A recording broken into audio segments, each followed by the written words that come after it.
हम आज तक पटका सुने थे भेजते हुए, गमछा सुने थे भेजते हुए, कि शॉर्ट पैंट कैसे भेज दिए। बोले महाराज गमछा तो उस गमछे को कई लोग प्रयोग कर सकते हैं, लेकिन जो मेरा शर्ट पैंट है उसको मैं ही पहनता हूँ, इसलिए उनके साथ अपना शर्ट पैंट भी दिया था, वो भी तीर्थ यात्रा कर लिया। कलयुग का जीव न ठीक से यज्ञ कर सकता है, न पूजन कर सकता है, न तपस्या कर सकता है, फिर कलयुग के जीव को भगवत प्राप्ति कैसे होगी। गोस्वामी जी कहते हैं गाय राम गुण गण विमल भवतर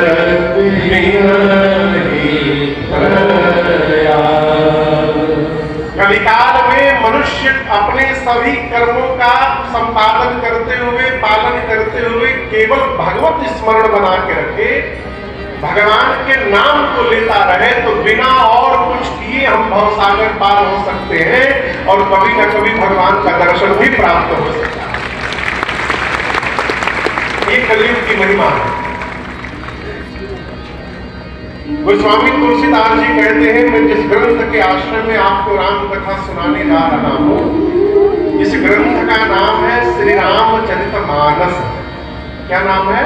श्री रामचरितमानस। ये सबके बोलेगा क्या नाम है? कितने लोगों के घर में रामचरितमानस जी हैं? अच्छी बात, हाथ नीचे रखिए। कितने लोग नित्य पढ़ते हैं डेली? अब कम हुई। देखिए आपका सौभाग्य है कि इसी गोरखपुर में गीता प्रेस भी है। इस पूरा देश में जाना इसी गोरखपुर में गीता प्रेस से किताब पूरा देश में जाना। पूरे विश्व के सनातनियों पर गीता प्रेस का जो उपकार है, इस उपकार को सनातनी किसी युग में इसका ऋण नहीं उतार सकते, इतना बड़ा उपकार है।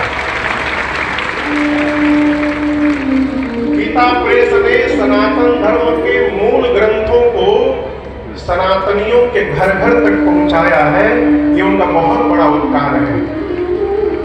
मानस जी को घर में रखने से लाभ नहीं होगा। मानस जी जब तक इस मानस में प्रवेश नहीं करेगी, तब तक उसका प्रभाव जनमानस पर दिखाई देने वाला नहीं है। असमान असमान मानस को मानस तक पहुंचाने की यात्रा है ये राम कथा, जो यहाँ प्रारंभ होने जा रही है। पूज्यपाद गोस्वामी तुलसीदास जी कहते हैं,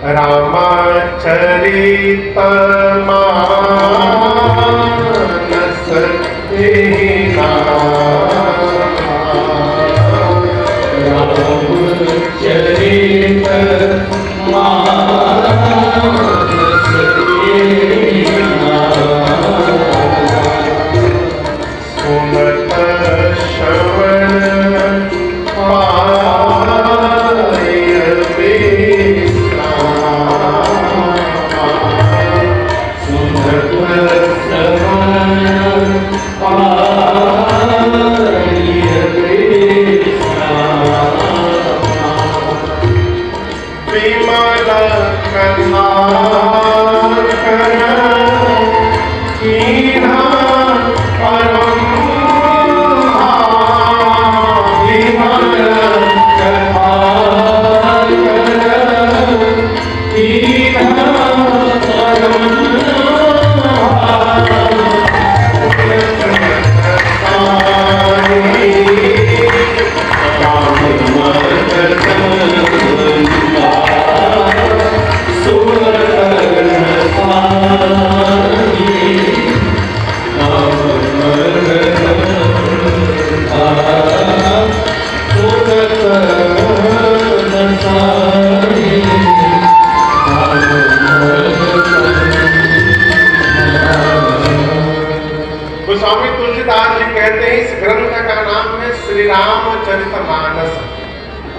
इसके पीछे भी कारण है।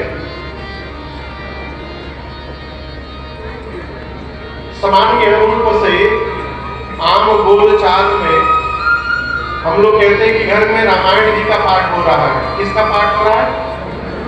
आप लोग भी कहते हैं ना। लेकिन इस ग्रंथ का नाम रामायण नहीं है।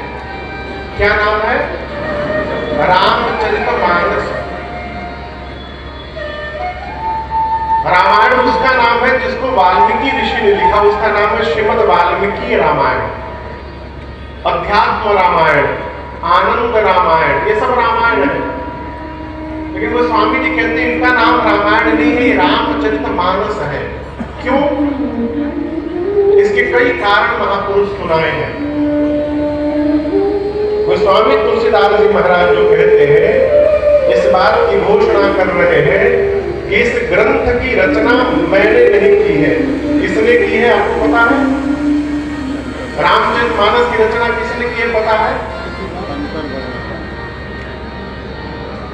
चौपाई का दर्शन करिए।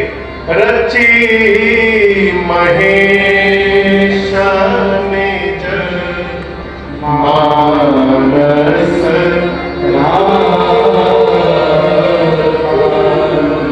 पाई सुसमय